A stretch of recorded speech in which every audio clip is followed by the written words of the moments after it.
www.tawheedkhalis tawheedekhalis.com.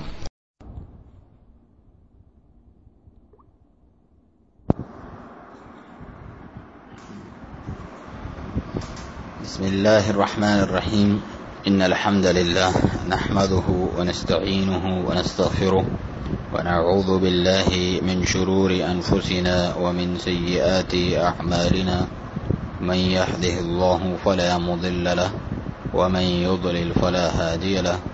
واشهد أن لا إله إلا الله وحده لا شريك له، واشهد أن محمدا عبده ورسوله صلى الله عليه وعلى آله وصحبه وسلم تسلیما كثيرا. ثم أما بعد، مجالس قرآن کی دروس جاری تھے جو کہ قرآن مجید کی مختصر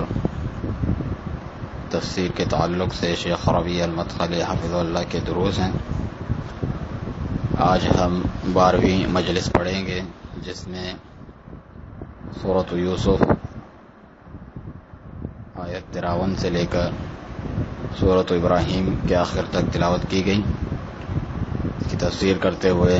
شیخ فرماتے ہیں انبیاء کرام کے اخلاق علیہم الصلاۃ والسلام.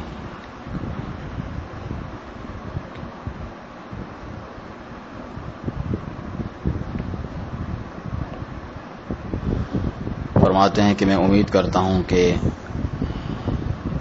آپ نے مکمل حاضر دلی سے اور ہمتن گوش ہو کر، کان لگا کر، دھیان دے کر، غور و فکر کے ساتھ ان اللہ سبحانہ تعالیٰ کی آیات بینات کو سنا ہوگا جو تلاوت کی گئیں، جن میں اللہ تعالیٰ کی توحید کا بیان ہے اور انبیاء کرام علیہ الصلوۃ والسلام کے اخلاق عالیہ کا بیان ہے، اور کس طرح انہوں نے صبر کیا اور ان کے حکمت کا. جیسا کہ اللہ تعالیٰ نے سیدنا یعقوب اور ان کے بیٹے یوسف علیہ الصلوۃ والسلام کا ذکر فرمایا کہ کس قدر سیدنا یعقوب علیہ السلام نے صبر کیا اپنے بیٹے کے تعلق سے کہ یوسف علیہ السلام کو انتہائی گھٹیا قیمت بیچ دیا گیا، اور وہ گمان کرتے رہے لوگ کہ انہیں بھیڑیا کھا گیا ہے. آپ نے اس پر صبر کیا، اپنے بیٹے، اپنے سب سے محبوب لخت جگر اور کے فقدان پر، ان کے گم ہو جانے پر انبیاء کرام کی مانند صبر کیا.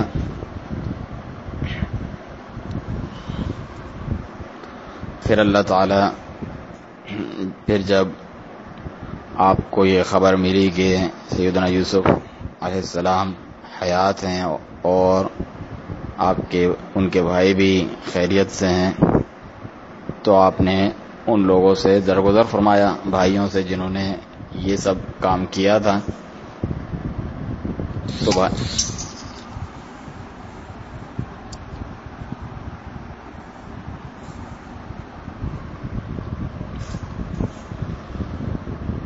تو یہ تمام چیزیں معلوم ہو جانے کے بعد بھی جب انہوں نے یہ کہا کہ یا ابانا استغفر لنا ذنوبنا انا كنا خاطئین، اے ہمارے ابا جان آپ ہمارے لیے بخشش طلب کیجیے ہمارے اس غلطی، اس گناہ کی، میرا شبہ ہم خطا کار تھے. قال سوف استغفر لكم ربی انه هو الغفور الرحیم. آپ نے فرمایا کہ عنقریب میں اپنے رب سے تمہارے لیے استغفار کروں گا، بے شک وہ غفور الرحیم ہیں. یہ نہیں فرمایا کہ تم لوگوں نے ایسا اور ایسا کیا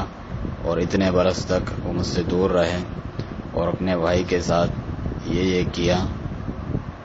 میں کبھی تمہیں معاف نہیں کروں گا. یہ نہیں فرمایا، بلکہ فرمایا سوف استغفر لکم ربی، عنقریب میں تمہارے لیے بخشش طلب کروں گا اپنے رب سے۔ اسی طرح سیدنا یوسف علیہ السلام کو دیکھیں کہ یہ بھائی ہی سبب بنے تھے ان کی دوری کا، اپنے والد محترم سے دور رکھنے کا، اور انہیں گھٹیا داموں سستے داموں ٹکوں میں بیچ دیا تھا علیہ السلام، لیکن آپ نے بہت جلد ہی عفو درگزر کی اپنے بھائیوں سے، اور ساتھ ہی آپ کا صبر اس پر بھی کہ اپنے نفس کو روکے رکھا شہوات سے، کہ جب عزیز مصر کی بیوی انہیں ان کے نفس سے پھسلانے لگی اور ورغلانے لگی، وغلقت الابواب وقالت حیت لک، دروازے بھی بند کر دیے اور کہا جلدی آؤ اور یہاں آؤ، قال معاذ اللہ، آپ نے کہا اللہ تعالیٰ کی پناہ، انہ ربی احسن مثوائی، بے شک وہ میرا رب ہے یا میرا آقا ہے جس نے مجھے اچھی طرح سے رکھا، یہاں میرا رب اللہ سبحانہ وتعالیٰ ہے جس نے مجھے اچھی جگہ دی۔ تو آپ عفت اور پاک دامنی کے لیے سب سے اعلیٰ مثال بن گئے دنیا کے لیے، آپ امام تھے عفت اور پاک دامنی کے۔ ایک عورت جو حسن و جمال والی ہیں اور آخر تک سارے اسباب موجود کے باوجود آپ نے اپنے نفس کو بچایا اللہ تعالیٰ کی توفیق سے، آپ اس کے گھر میں، اور اس نے آپ کو دعوت گناہ دی، اور آپ تمام لوگوں میں خوبصورت تھے اور جوانی کے عروج پہ اور قوت شباب موجود تھی، اس کے باوجود فرمایا قال معاذ اللہ، کہا اللہ تعالیٰ کی پناہ، انہ ربی احسن مثوائی، بے شک میرا رب ہے جس نے مجھے بہت اچھے طور پہ رکھا ہے، انہ لا یفلح الظالمون، بلا شبہ ظالم لوگ فلاح نہیں پاتے، کامیاب نہیں ہوتے۔ اس کی وجہ سے آپ کو جیل بھی جانا پڑا، اور جیل جا کر بھی آپ اللہ تعالیٰ کی توحید کی جانب دعوت دیتے رہیں۔ یا صاحب السجن اارباب متفرقون خیر ام اللہ الواحد القہار، اے میرے جیل کے ساتھیوں، بتاؤ تو صحیح کیا مختلف ارباب، مختلف رب بہتر ہیں یا ایک اکیلا اللہ واحد و قہار، غالب زبردست؟ اور یہ بھی دعوت دی کہ این الحکم الا للہ، نہیں ہے حکم مگر صرف اللہ تعالیٰ کا، امر اللہ تعبدوا الا ایاہ، اس نے حکم دیا ہے کہ نہیں کرو عبادت مگر صرف اسی کی۔ ایک مومن اللہ تعالیٰ کی جانب دعوت دیتا ہے، جہاں کہیں بھی وہ ہو اس کی توحید کی جانب دعوت دیتا ہے، اس اکیلے کی عبادت کی جانب دعوت دیتا ہے، اس غرض و غایت کی جانب دعوت دیتا ہے جس کی وجہ سے انسانوں اور جنات کو پیدا کیا گیا۔ آگے شیخ فرماتے ہیں الخوف من الشرک باللہ سبحانہ وتعالی، اللہ تعالیٰ کے ساتھ شرک کیے جانے کا خوف ہونا چاہیے ہمیشہ دلوں میں۔ پھر اللہ تعالیٰ نے سیدنا ابراہیم علیہ السلام کا قصہ ہمارے لیے بیان کیا، اور آپ کی دعا جو آپ نے اپنے رب سے کی، اور آپ کا وہ عظیم خوف شرک سے کہ کہیں عبادت الاصنام، بتوں کی عبادت میں واقع نہ ہو جائیں، تو آپ کی یہ دعا سورۃ ابراہیم میں موجود ہے، وَجْنُبْنِي وَبَنِيَّ أَن نَّعْبُدَ الْأَصْنَامَ، یعنی اللہ تعالیٰ سے دعا فرماتے ہیں کہ مجھے اور میری اولاد کو اس سے دور رکھنا، اس سے بچانا کہ ہم بتوں کی عبادت کرنے لگیں۔ آج آپ دیکھتے ہیں کہ لوگ شرک میں واقع ہو جاتے ہیں اور ہیں، اور انہیں کوئی خوف نہیں، جانتے ہی نہیں شرک کیا ہے، اور یہ اللہ تعالیٰ کے نبی، اس کے خلیل علیہ السلام، جنہوں نے اپنے ہاتھوں سے بتوں کو توڑا، جو بت شکن، وہ یہ دعا کرتے ہیں کہ وَجْنُبْنِي وَبَنِيَّ أَن نَّعْبُدَ الْأَصْنَامَ، مجھے اور میری اولاد کو بتوں کی عبادت سے دور رکھنا۔ ربی انہن اضللن کثیرا من الناس، اے میرے رب انہوں نے یقیناً بہت سے لوگوں کو گمراہ کر دیا ہے. اسی طرح قبروں کا معاملہ ہے، مزاروں کا، جنہوں نے بہت سارے لوگوں کو گمراہ کیا. رسول اللہ صلی اللہ علیہ وسلم باقاعدہ لشکر روانہ کیا کرتے کہ ان بتوں کو اور ان پکی قبروں کو منہدم کر دیا جائے. چنانچہ سیدنا جریر رضی اللہ عنہ کو ذل خلصہ کی جانب بھیجا تاکہ آپ اسے منہدم کر دیں. وہ بھی معبود ہوا کرتا تھا، اور جو ذل خلصہ ہے اس کی اصلیت ایک شخص ہوا کرتا تھا، اللہ عالم کہ نیک شخص تھا کہ جس کی عبادت انہوں نے شروع کر دی تھی. اسی طرح اللات جو تھا وہ ایک نیک صالح شخص کی جگہ تھی، یا وہ خود نیک صالح شخص تھا کہ جو لوگ حاجیوں کو ستو بول کے پلاتا، ان کی خدمت کرتا. چنانچہ یہ امت قبروں کی عبادت کے، قبر پرستی کے فتنے میں مبتلا ہو گئی، اور اہل قبور کو، فوت شدگان کو اللہ تعالیٰ کے ساتھ شریک بنا دیا. ان کے لیے ذبح کیا جانے لگا اور ان کی جانب باقاعدہ نیت کے ساتھ سفر کیا جانے لگا، شد رحال جس کو کہتے ہیں، اور ان کے بارے میں عقیدہ کہ وہ غیب جانتے ہیں اور کائنات میں تصرف کرتے ہیں. چنانچہ وہ الوہیت میں شرک میں مبتلا ہوئے، ساتھ ہی ربوبیت میں بھی، جو کہ انتہائی افسوس کی بات ہے. ان لوگوں کو اس قسم کے لوگوں کی ضرورت ہے جو اس قرآن کو لے کے کھڑے ہوں، اور اس سنت کو جو کہ قرآن کا بیان ہے اسے لے کر کھڑے ہوں، اسے لے کر متحرک ہوں. چنانچہ وہ انہیں اس کی تعلیم دیں، انہیں سمجھائیں، انہیں توحید سمجھائیں اور احکام سمجھائیں، حلال و حرام، اور ان کی اس میں فقہ حاصل کریں، اس کا علم حاصل کریں، ان دونوں کے بارے میں. اللہ تعالیٰ کا فرمان، نبی کریم صلی اللہ علیہ وسلم کا فرمان، متفق علیہ حدیث، من یرد اللہ بہ خیرا یفقہہ فی الدین. اللہ تعالیٰ جس کے ساتھ بھلائی کا ارادہ فرماتے ہیں اسے دین کی فقاہت دے دیتے ہیں، دین کی سمجھ دے دیتے ہیں. چنانچہ دین کی سمجھ حاصل کریں، اللہ کی توحید کو سمجھیں، انبیاء کرام علیہ الصلوۃ والسلام کے منہج پر چلیں کہ شرک کے خلاف جنگ اور توحید کی جانب دعوت کیا جو انبیاء کرام کا منہج ہے اس پر چلیں. یہ ایک چھوٹی سی جھلک ہے جو توحید کے تعلق سے آپ نے سنی، ان آیات کے تعلق سے جو تلاوت کی گئیں ہماری ان مجالس کے شروع سے لے کر اس کتاب عظیم میں. قرآن عظیم جو پہلی رمضان سے ہم پڑھ رہے ہیں اور مختصر تفسیر کر رہے ہیں، آج کی رات تک کتنی آپ نے ایسی آیات سنی جو اللہ تعالیٰ کی توحید کی جانب دعوت دیتی ہیں اور دین کو اس کے لیے خالص کر دینے کی دعوت دیتی ہیں. آگے شیخ فرماتے ہیں من اخلاق المؤمنین، مومنوں کے اخلاق میں سے کچھ باتیں جو اللہ تعالیٰ نے ذکر کی. تو فرماتے ہیں کہ ضرورت ہے کہ ہم مومنین کی جو صفات اور اخلاق عالیہ ہیں اپنے رب کے ساتھ معاملہ کرنے میں اور آپس میں لوگوں سے معاملہ کرنے کے تعلق سے ان میں سے کچھ کا ذکر کریں. جیسا کہ سورۃ الرعد میں فرمایا، أَفَمَن يَعْلَمُ أَنَّمَا أُنزِلَ إِلَيْكَ مِن رَّبِّكَ الْحَقُّ كَمَنْ هُوَ أَعْمَى، کیا وہ شخص جو جانتا ہے کہ جو کچھ آپ کے رب کی جانب سے آپ کی طرف نازل کیا گیا وہ حق ہے، اس جیسا ہو سکتا ہے جو اندھا ہو. انما يتذكر اولو الالباب، نصیحت تو صرف وہ لیتے ہیں جو عقل والے ہوں. الذين يوفون بعهد الله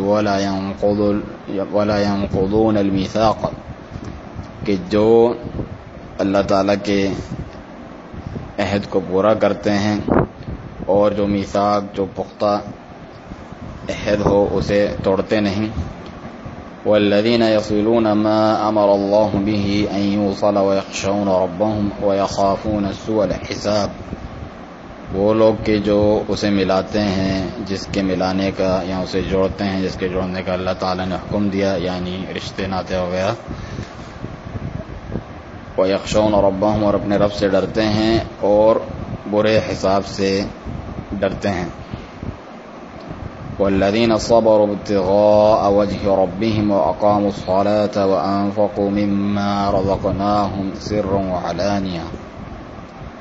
وہ لوگ کہ صبر کرتے ہیں اپنے رب کے چہرے کی چاہت میں، اس کی طلب میں، یا اللہ کی رضا کے لیے، اور نماز قائم کرتے ہیں، اور انہوں نے نماز قائم کی اور اس میں سے خرچ کیا جو ہم نے انہیں دیا ہے، پوشیدہ بھی ظاہر بھی. وَيَدْرَؤُونَ بِالْحَسَنَةِ السَّيِّئَةَ أُولَئِكَ لَهُمْ عُقْبَى الدَّارِ، اور جو برائی کو اچھائی کے ساتھ ٹالتے ہیں انہی لوگوں کے لیے عقبى الدار ہے، عاقبت کا اچھا گھر ہے. جنات عدن، ہمیشی والی جنتیں، يدخلونها، جس میں وہ داخل ہوں گے. ومن صلح من آبائهم وازواجهم وذرياتهم، اور ان کے آباء و اجداد اور بیویوں اور اولاد میں سے بھی جو نیکوکار ہوں. والملائکۃ يدخلون علیہم من کل باب، اور فرشتے ہر دروازے سے ان پر داخل ہوں گے. سلام علیکم بما صبرتم، وہ کہیں گے تم پر سلام ہو جو صبر تم نے کیا. فنعم عقبى الدار، تو کتنا ہی خوب عاقبت کا گھر ہے تمہارے لیے. عقبى الدار اس شخص کے لیے ہیں جو ان عظیم اور اچھی صفات کے ساتھ متصف ہوگا، ان سے آراستہ ہوگا، جیسا کہ عہد و پیما سے وفا کرنا، پختہ عہد کو نہ توڑنا. تو وہ اپنے عہد کو پورا کرتے ہیں، اسے ہرگز بھی نہیں توڑتے. اور سب سے بڑا عہد تو اللہ تعالیٰ سے کیا گیا ہے بندے کا کہ وہ اس کی عبادت کرے، اس کے ساتھ کسی چیز کو شریک نہ کریں. اور یہ بھی عہد ہے کہ وہ توحید پر مجتمع ہوں گے اور اللہ تعالیٰ کے لیے دین کو خالص کرنے پر مجتمع ہوں گے. اسی طریقے سے جو مختلف عہد و پیما اور معاہدے وہ کرتے ہیں آپس میں بھی، یعنی اللہ تعالیٰ کے بندوں میں آپس میں جو معاملات ہیں اس کی بھی وہ پابندی کرتے ہیں، خواہ وہ مومنین کے عمراء حکمرانوں کے تعلق سے ہوں، خلفائے راشدین کے تعلق سے ہوں، یا جن میں اسلام ہے ان کے تعلق سے ہوں. اگر آپ نے کسی امام کی، حکمران کی بیعت کی ہے تو ہرگز بھی اس میں غداری نہ کریں، ان لوگوں میں سے ہو جائیں جو اپنی عہد سے وفا کرتے ہیں. اسی لیے جب ایک قوم نے چاہا کہ وہ یزید کی بیعت کو توڑ دیں، حالانکہ یزید فاسق تھا اور جابر تھا، ظالم تھا، اور جو کچھ اس نے کیا سو کیا، سیدنا حسین کا قتل اور مختلف قسم کے حرکات جو اہل مدینہ کے ساتھ کی، اس کے باوجود سیدنا ابن عمر رضی اللہ عنہما وغیرہ کبار صحابہ کرام جو سب موجود تھے رضی اللہ عنہم، انہوں نے اس بات کا انکار کیا، شدید قسم کا انکار، کہ کیسے تم ایک عہد کیا ہے تو اسے توڑ سکتے ہو ان کے ساتھ، اور کیسے بیعت کو توڑ سکتے ہو. تو فرماتے ہیں کہ جمع ابن عمر بنیہ وحدہ، سیدنا ابن عمر رضی اللہ عنہما نے اپنی اولاد اور اہل کو جمع کیا. ثم تشہد ثم قال اما بعد، پھر شہادتین کا اقرار کر کے جیسے مختصر حمد و ثنا بیان کر کے اس کے بعد فرمایا فَإِنَّا قَدْ بَايَعْنَا هَذَا الرَّجُلَ عَلَى بَيْعِ اللَّهِ وَرَسُولِهِ، ہم نے اس شخص کی بیعت کی ہے اللہ تعالیٰ اور اس کے رسول کے احکام کے مطابق جو بیعت ہوتی ہے اس طور پہ. وَإِنِّي سَمِعْتُ رسول اللہ صلی اللہ علیہ وسلم یقول، اور میں نے رسول اللہ صلی اللہ علیہ وسلم کو فرماتے ہوئے سنا ان الغادر ينصب له لواء يوم القیامت يقال هذه غادرة فلان، کہ جو غداری کرنے والا ہے اس کے لیے بروز قیامت ایک جھنڈا گاڑ دیا جائے گا، باقاعدہ کہا جائے گا یہ فلانے کی غداری ہے، عہد کر کے توڑنے والے، بیعت کر کے توڑنے والے کی۔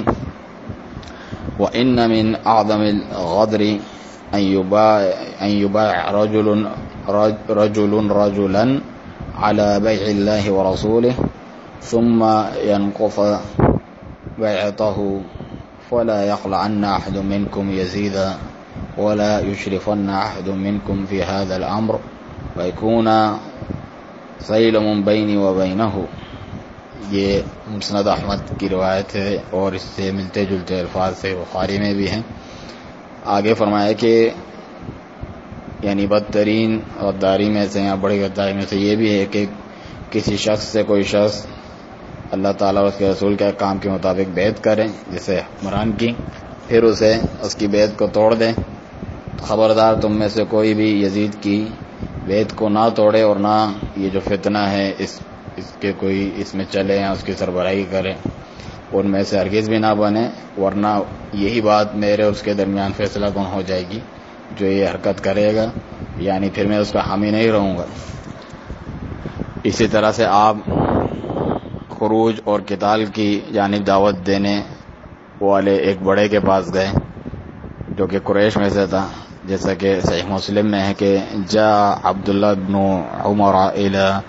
عبداللہ بن مطیع حين كان من امر الحرة ما كان زمن یزید بن معاویہ، کہ عبداللہ بن عمر عبداللہ بن مطیع کے پاس گئے جب حرہ کا واقعہ ہوا یزید بن معاویہ کے زمانے میں۔ قال ترحوا لأبی عبد الرحمن وسادة، انہوں نے کہا کہ ابو عبد الرحمن کے لیے گاؤں تکیہ لگاؤ۔ فقال انی لم آتیک لأجلس، آپ نے فرمایا میں تمہارے پاس بیٹھنے کے لیے نہیں آیا، آتیتک لأحدثک حدیثا سمعت رسول اللہ صلی اللہ علیہ وسلم یقولہ، بلکہ تمہیں وہ حدیث سنانے آیا ہوں جو میں نے رسول اللہ صلی اللہ علیہ وسلم کو بیان کرتے ہوئے سنا۔ سمعت رسول اللہ صلی اللہ علیہ وسلم یقول، آپ صلی اللہ علیہ وسلم کو میں نے فرماتے سنا، من خلا یدا من طاعت لقی اللہ یوم القیامت لا حجت لہ ومن مات ولیس فی عنقہ بیعۃ مات میتۃ جاہلیہ، کہ جس نے اطاعت سے کسی اطاعت سے ہاتھ کھینچ لیا حکمران کی تو اللہ تعالیٰ سے اس حال میں بروز قیامت ملے گا کہ اس کے لیے کوئی حجت نہیں ہوگی، اور جو اس حال میں مرا کہ اس کے گلے میں بیعت نہیں تو وہ جاہلیت کی موت مرے گا۔ یہ صحیح مسلم کی روایت ہے۔ اسی طرح عہد اگرچہ آپ کے اور کفار کے درمیان ہی کیوں نہ ہو، آپ کے لیے جائز نہیں کہ آپ اسے توڑیں کبھی بھی۔ اگر مسلمانوں کے ائمہ میں سے کوئی امام، مسلمانوں کے حکمرانوں میں سے کوئی حکمران یا عالم یا مسلمانوں میں سے کوئی بھی شخص کفار سے کوئی عہد کر لیتا ہے اور پھر مسلمانوں میں سے کوئی اسے توڑ دیتا ہے تو وہ اللہ تعالیٰ کی راہ سے روکنے والا ہے اور اسلام سے لوگوں کو روکنے والا ہے، گویا کہ کیونکہ کفار دیکھتے ہیں اس شخص کو کہ جس نے عہد توڑا ہے کہ اس کا اس طور پہ اس کو دیکھتے ہیں کہ اس کا دین صحیح نہیں ہے، فاسد ہے۔ اگر ان لوگوں کا دین مسلمانوں کا صحیح ہوتا تو یہ اس طرح عہد شکنی نہ کرتا، چنانچہ وہ اللہ تعالیٰ کی راہ سے روکنے والا بن گیا اپنی اس عہد شکنی کی وجہ سے۔ چنانچہ اللہ تعالیٰ فرماتے ہیں مومنین کی صفات، الذین یوفون بعہد اللہ ولا ینقضون المیثاق،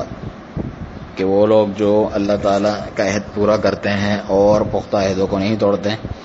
والذین یصلون ما امر اللہ به ان یوصل، اور جو لوگ ملاتے ہیں اسے جس کے ملانے کا اللہ تعالیٰ نے حکم دیا ہے۔ اللہ تعالیٰ نے صلہ رحمی کا حکم دیا ہے، رشتے ناتے جوڑے جائیں، اور جو قاطع رحم ہے، جو قطع تعلق ہی کرتا ہے، قطع رحمی کرتا ہے، اسے وعید سنائی ہے کہ اسے تمام لوگوں میں سے شدید ترین عذاب دیا جائے گا، اور وہ جنت کی خوشبو بھی نہ پائے گا۔ اللہ تعالیٰ کا فرمان ہے سورۃ محمد میں، فَهَلْ عَصَيْتُمْ إِن تَوَلَّيْتُمْ أَن تُفْسِدُوا فِي الْأَرْضِ وَتُقَطِّعُوا أَرْحَامَكُمْ، تم لوگوں سے کیا بعید ہے کہ اگر زمین میں تمہیں حکومت دے دی جائے تو تم اس میں فساد مچاؤ اور سارے رشتے ناطے توڑ ڈالو۔ أُولَئِكَ الَّذِينَ لَعَنَهُمُ اللَّهُ، یہ وہ لوگ ہیں جن پر اللہ تعالیٰ نے لعنت کی، فَأَصَمَّهُمْ وَأَعْمَى أَبْصَارَهُمْ، تو انہیں بہرا کر دیا اور ان کی بصارت چھین لی، اندھا کر دیا ان کے بصارت کو، ان کی آنکھوں کو۔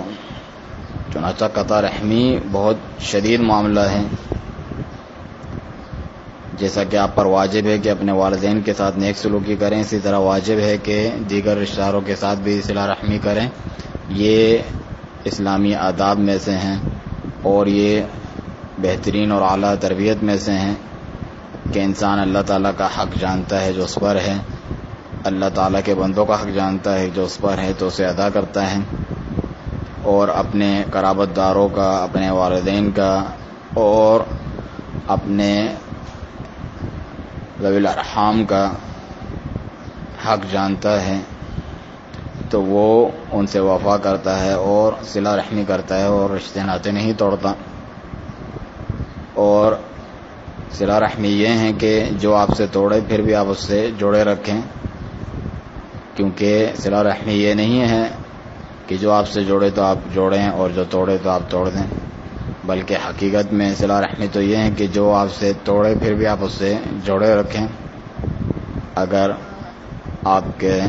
رحم والا آپ سے قطع رحمی کرنا چاہے تو آپ جوڑ کے رکھتے ہیں، آپ پر واجب ہے کہ آپ اسے نہ توڑیں۔ تو ایسا کرنے سے آپ نیکوکاروں، ابرار اور جو ہے وفادار اور صلہ رحمی پر قائم رہنے والے درجے پر آپ فائز ہو جائیں گے۔ اسی طریقے سے ہر وہ چیز جس کا اللہ سبحانہ تعالیٰ نے وصیت فرمائی کہ مساکین کے ساتھ احسان کیا جائے، اور ہر ان کے ساتھ جن کے ساتھ ملانے اور جوڑنے کا اللہ تعالیٰ نے حکم دیا ہے، جو سچے مومنین ہوتے ہیں وہ ہر اس چیز کو جوڑتے ہیں اور ملاتے ہیں جس کا اللہ تعالیٰ نے انہیں حکم دیا ہے۔ آگے فرمایا وَيَخْشَوْنَ رَبَّهُمْ، اور اپنے رب سے ڈرتے ہیں۔ جو خوف کا مقام ہے وہ تو عظیم مقام ہے، کیونکہ یہی انسان کو شرک سے، معاصی اور کبیرہ گناہوں سے اور اس جیسی چیزوں سے روکتا ہے۔ اللہ تبارک و تعالیٰ نے اس شخص سے جو اس سے ڈر جائے بہت عظیم جزا کا وعدہ کیا ہے۔ سورۃ الرحمن میں فرمایا وَلِمَنْ خَافَ مَقَامَ رَبِّهِ جَنَّتَانِ، اور جو اپنے رب کے سامنے کھڑے ہونے سے ڈر گیا تو اس کے لیے 2 جنتیں ہیں۔ چنانچہ یہی وہ خوف ہے جو خوف زدہ انسان کو، جو اللہ تعالیٰ سے ڈرتا ہے، صرف لوگوں سے نہیں، اللہ تعالیٰ کی اطاعت فرمانبرداری پر ابھارتا ہے۔ چنانچہ یہ اللہ تعالیٰ کا خوف رکھنے کی جو عظیم منزلت ہے اس پر دلالت کرتا ہے، اور کیسے اللہ تعالیٰ ایسے شخص کو بھرپور جزا دیتا ہے جو اپنے رب کے سامنے کھڑے ہونے سے ڈرے۔ فرمایا کہ اس کے لیے 2 جنتیں ہیں، پھر اللہ تعالیٰ ان دونوں جنتوں کی مکمل تفصیل اور تفسیر اسی سورۃ الرحمن میں آگے ذکر فرماتے ہیں۔ آگے فرمایا یخافون سوء الحساب، اور وہ لوگ ڈرتے ہیں برے حساب سے۔ یہ ایک دوسرا خوف ہے، یعنی وہ برے حساب سے بھی جو ہے ڈرتے ہیں والعیاذ باللہ، کیونکہ جس سے مناقشہ کیا گیا، پوچھ گچھ کی گئی تو یقیناً وہ عذاب میں مبتلا ہو جائے گا۔ کافروں کو برے حساب کا سامنا کرنا پڑے گا، ظالموں کو، وہ ظالم کہ جن کی برائیاں ان کی نیکیوں سے زیادہ ہیں، انہیں برے حساب کا سامنا کرنا پڑے گا کہ ان کے گناہ ان کی اچھائیوں پر بھاری پڑ جائیں گے، تو انہیں برے حساب کا سامنا کرنا پڑے گا۔ ہم اللہ تعالیٰ کی پناہ طلب کرتے ہیں کہ ہم اس برے حساب میں پھنس جائیں، تو بھرپور حرص کریں اس بات کی، اور اللہ سبحانہ تعالیٰ آپ کو دیکھ رہا ہے، اس خیال کو ہمیشہ دل میں بٹھائیں، اس سے ڈریں اور اس بات سے ڈریں کہ آپ کو اس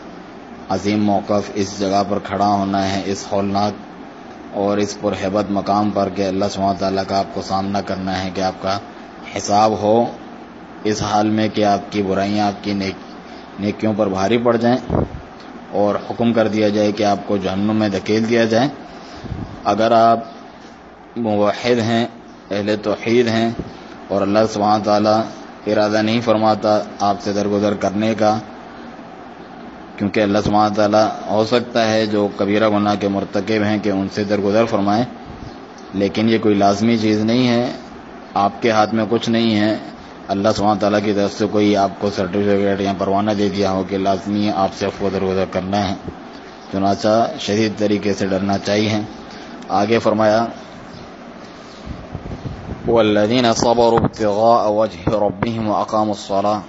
وہ کہ جو صبر کرتے ہیں اللہ تعالیٰ کی رضا کے لیے، اس کے چہرے کی چاہت میں، اور نماز قائم کرتے ہیں، یا انہوں نے نماز قائم کی اور انہیں صبر کیا اللہ تعالیٰ کے لیے، صرف اللہ سبحانہ تعالیٰ کی رضا کے لیے، اللہ تعالیٰ کی راہ کی جانب دعوت دینے کے معاملے میں صبر کیا، اور ان صابرین کے سربراہ خود انبیاء کرام علیہ الصلاۃ والسلام ہیں، کتنی انہیں تکلیف دی گئی اور در بدر کیا گیا، اور کتنا ان کے دین کی وجہ سے ان سے بائیکاٹ کیا گیا کہ انہیں اپنی قوم کے ہدایت سے نا امیدی ہو گئی، پھر بھی انہوں نے صبر کیا کہ انہیں جھٹلایا گیا، انہیں اذیتیں دی گئیں۔ فَصَبَرُوا عَلَى مَا كُذِّبُوا وَأُوذُوا حَتَّى أَتَاهُمْ نَصْرُنَا، اللہ تعالیٰ فرماتے ہیں کہ انہوں نے صبر کیا اس بات پر کہ انہیں جھٹلایا بھی گیا، انہیں تکلیفیں بھی دی گئیں، یہاں تک کہ ہماری مدد اور نصرت ان کے پاس پہنچی۔ اسی طرح صبر کا معنی یہ ہے کہ معاصی پہ صبر کیا جائے، یعنی اپنے نفس کو روکا جائے کہ وہ اللہ تعالیٰ کی نافرمانی نہ کریں، منکرات سے، فواحش سے، ظلم سے۔ تو صبر ہے حبس النفس، اپنے نفس کو روکے رکھنا، قابو میں رکھنا اس چیز سے جسے وہ، جن برائیوں کو وہ چاہتا ہے، جن شہوات میں مبتلا ہونا چاہتا ہے، تو اس کو پابند بنانا اس چیز کا جس کا اللہ تعالیٰ نے حکم دیا ہے، اور اسے روکنا ان چیزوں سے، ان چیزوں میں واقع ہونے سے جن سے اللہ تعالیٰ نے منع فرمایا ہے، اور یہ سب کا سب کس لیے ہو؟ اللہ تعالیٰ کی رضا چاہنے کے لیے، اور اللہ تعالیٰ کی جانب سے جو قضا قدر ہے، جو مصائب اور حادثات ہوں یا قریبی رشتہ داروں کی موت وغیرہ ہو، اس پر صبر کیا جائے، مال ضائع ہو جانے پر یا اس جیسی چیزوں پر۔ اللہ تبارک و تعالیٰ کا فرمان سورۃ البقرہ میں وَبَشِّرِ الصَّابِرِينَ، صبر کرنے والوں کو بشارت دے دیں، خوشخبری سنا دیں، الَّذِينَ إِذَا أَصَابَتْهُم مُّصِيبَةٌ قَالُوا إِنَّا لِلَّهِ وَإِنَّا إِلَيْهِ رَاجِعُونَ، وہ کہ جب انہیں کوئی مصیبت پہنچتی ہے کوئی بھی، تو وہ کہتے ہیں کہ بے شک ہم اللہ تعالیٰ کے ہی لیے ہیں اور اسی کی، اور بے شک ہمیں اسی کی جانب لوٹ کر جانا ہے۔ اولئک علیہم صلوات من ربہم ورحمہ، یہی وہ لوگ ہیں کہ جن پر اللہ تعالیٰ کی نوازشیں، مہربانیاں ہیں ان کے رب کی طرف سے اور رحمت ہے۔ واولئک هم المہتدون، اور یہی لوگ ہدایت یافتہ ہیں۔ تو اے میرے بھائیوں، ان صابرین میں سے آپ ہو جائیں جو ہر میدان میں صبر کرتے ہیں، اور کسی بھی بندے کو صبر سے بڑھ کر اور صبر سے بہتر کوئی چیز عطا نہیں کی گئی۔ اللہ سبحانہ تعالیٰ نے صبر کرنے والوں سے احسن الجزا کا وعدہ کیا ہے، سب سے بہترین جزا کا۔ صبر کرنا اللہ تعالیٰ کی اطاعت فرمانبرداری پر، صبر کرنا اپنے نفس کو روک کر معاصی اور گناہوں سے، صبر کرنا دعوت اللہ کے میدان میں، صبر کرنا اللہ تعالیٰ کی جانب سے آنے والے قضاء و قدر اور حادثات واقعات پر۔ وَأَقَامُوا الصَّلَاةَ، اور انہوں نے نماز قائم کی، یعنی اکمل الوجوہ بہترین طریقے سے مکمل طریقے سے نماز قائم کی، جیسا کہ اللہ تعالیٰ نے مشروع قرار دی ہے اپنے رسولوں کی زبانی، یا جیسا کہ اللہ تعالیٰ نے اپنے آخری نبی صلی اللہ علیہ وسلم کی زبانی یہ نماز مشروع ہم پر قرار دی ہے اور سکھلائی ہے، تو ہمیں چاہیے کہ ہم اس کی حفاظت کریں، ان نمازوں کی ان کے اوقات پر ادائیگی کریں، مسجدوں میں ادائیگی کریں، جماعت کے ساتھ ادائیگی کریں۔ اسی طرح اس سے پہلے جو طہارت حاصل کرنا ہے اسے بھی مکمل شرعی طریقے سے ادا کریں، اور جب ہم نماز پڑھیں تو مکمل خشوع اور خضوع کے ساتھ۔ اللہ تعالیٰ کا فرمان ہے سورۃ المؤمنون میں، قد افلح المؤمنون، یقیناً کامیاب ہو گئے وہ مومنین، الذین هم فی صلاتہم خاشعون، جو اپنی نماز میں خشوع اور خضوع اختیار کرتے ہیں